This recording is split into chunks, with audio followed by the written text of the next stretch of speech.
Jurassic Island, premier parc dédié aux dinosaures de toute la Caraïbe. Parcourez le parc à la rencontre de dinosaures animés à taille réelle. Au programme, plongez dans l'ère du Jurassique en réalité virtuelle avec la toute nouvelle attraction Jurassic VR. Infos et adresse sur le site www.jurassic-island.com. Venez vous fondre le temps d'un instant dans un autre monde.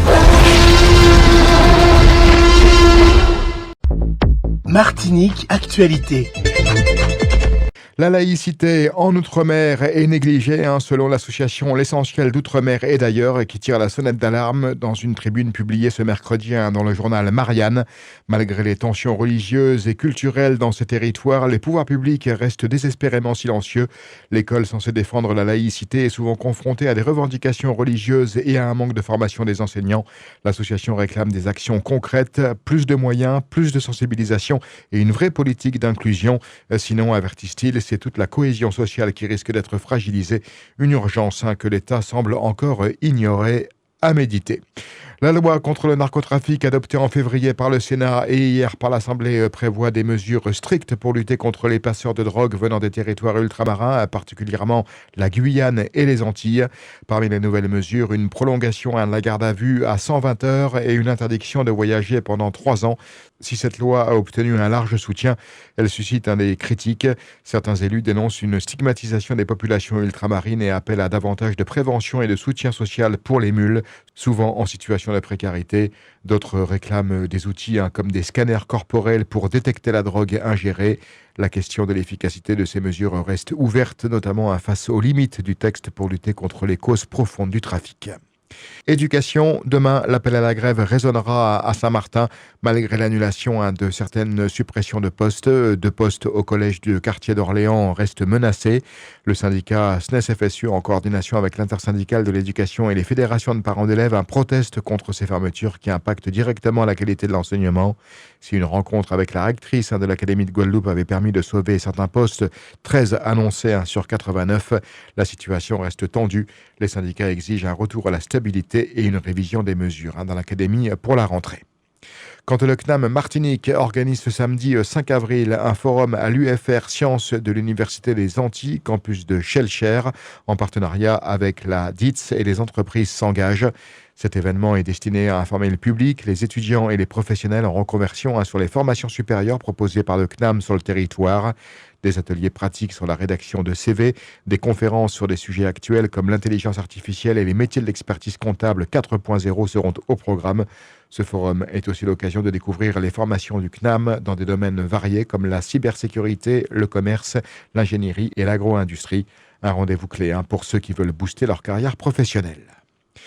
Le golfe des Trois-Îlets en Martinique, le plus grand de la Caraïbe, s'apprête à entamer des travaux de réfection pour un budget de 2 500 000 €. Ce projet d'envergure a été annoncé par Serge Letchimy, le président du conseil exécutif de la CTM, lors d'une conférence de presse ce mercredi. En attendant le démarrage des chantiers, le golfe reste ouvert avec des tarifs adaptés à l'état actuel du terrain. Parmi les aménagements prévus, la réfection des clôtures et d'autres infrastructures. Mais au-delà des travaux, c'est la question de la gestion du site qui fait débat. La CTM envisage de confier la gestion à un délégataire de service public. Après l'envoi d'une lettre de l'ambassade des États-Unis à plusieurs entreprises françaises demandant des informations sur leur programme interne de lutte contre les discriminations, les réactions se multiplient en France. Le patron du MEDEF, Patrick Martin, a jugé l'initiative inadmissible, dénonçant une tentative d'emprise sur les valeurs et l'économie européenne. Il a réaffirmé qu'il était hors de question de renoncer au principe d'inclusion. De son côté, la ministre chargée de la lutte contre les discriminations, Aurore Berger, a rappelé que la loi française prévalait, soulignant que la France avait ses propres règles en matière d'égalité et de non-discrimination, alors que le gouvernement américain applique des mesures extraterritoriales suite à un décret de Donald Trump visant à supprimer des programmes favorisant la diversité au sein de l'État fédéral. Écoutons le patron du MEDEF, Patrick Martin. C'est inadmissible. C'est inadmissible parce que ça traduit une dérive du gouvernement américain, du président américain lui-même, qui veut signifier une emprise sur l'économie mondiale et sur les valeurs, en l'occurrence les valeurs européennes. On ne peut pas s'incliner devant cette oukase, en quelque sorte, même si ça s'applique plutôt à un autre pays. Nous avons des valeurs, nous avons des règles, nous devons les respecter. Et j'observe d'ailleurs que l'Union européenne elle-même, quand il y a eu des tensions de cette nature en son sein, dans certains pays membres de l'Union européenne a rappelé ses valeurs, a rappelé ses règles. Typiquement, en France, nous avons des règles que nous partageons infiniment sur la mixité, vous l'avez évoqué, les lois Copé-Zimmermann, la loi Rixin dorénavant, pour les comités de direction des entreprises de plus de 2000 salariés. Nous avons des règles infiniment respectables, et à vrai dire, on les appliquerait quand bien même elles n'existeraient pas, par exemple, pour l'inclusion des handicapés. Il est hors de question d'y renoncer. Alors je crois que c'est dans la manière de faire de Donald Trump d'être très péremptoire, d'être très outrancier, dans une logique de deal, c'est l'expression consacrée. Donc il faut prendre un petit peu de recul par rapport à tout ça. Par ailleurs, moi ce que je pense, c'est qu'il y a une sérieuse corde de rappel qui est l'économie américaine elle-même. La nature reprend toujours ses droits. Et donc si, comme ça se dessine, le marché de l'emploi américain se retourne, l'inflation redémarre aux États-Unis, et ce qui est très important, c'est un des mérites des fonds de pension, tous les Américains, au titre de leur retraite, sont actionnaires. Si les cours de bourse se dégradent, peut-être qu'il y aura un rappel aux réalités de la part de l'économie, de la part des citoyens eux-mêmes. Et puis il y a des élections de mi-terme en novembre 2026. Donc il ne faut pas mettre de l'huile sur le feu, mais il faut être très ferme quant à la réaffirmation de nos intérêts et de nos valeurs. Air France augmente son programme de vol à partir de ce mois-ci, ajoutant 80 000 sièges vers Paris, le Brésil et les États-Unis. Saint-Martin sera désormais relié à Paris jusqu'à 10 fois par semaine, et la Guadeloupe et la Martinique bénéficieront de 14 vols hebdomadaires vers Paris-Charles de Gaulle et Orly. La liaison Pointe-à-Pitre-Miami sera renforcée à 5 vols par semaine. Air France proposera aussi un nouveau vol vers Fortaleza au Brésil et maintiendra une desserte vers Belém. Haïti est une nouvelle fois plongé dans le chaos. Dans la nuit de dimanche à lundi passé, des gangs ont attaqué la prison de Mirbaleo au nord-est de Port-au-Prince, libérant 529 détenus. Les policiers en sous-effectif ont été contraints de fuir, laissant les assaillants semer la terreur dans la ville. Plusieurs morts et blessés sont à déplorer et des milliers d'habitants ont fui vers les communes voisines.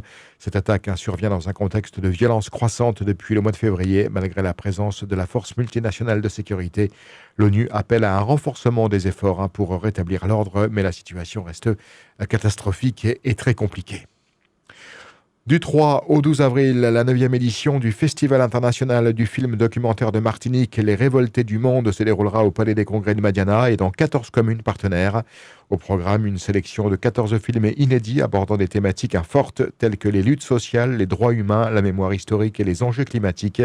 Les films en compétition, dont certains seront présentés pour la première fois, seront évalués par un jury composé de professionnels et plusieurs prix seront décernés, dont le prix Gérard Guillaume et le prix du meilleur film ultramarin. Des projections seront suivies de débats pour permettre aux spectateurs de discuter des sujets abordés à l'écran. C'est à ne pas rater.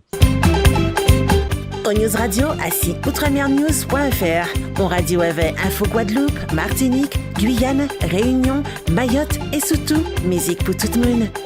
Attention.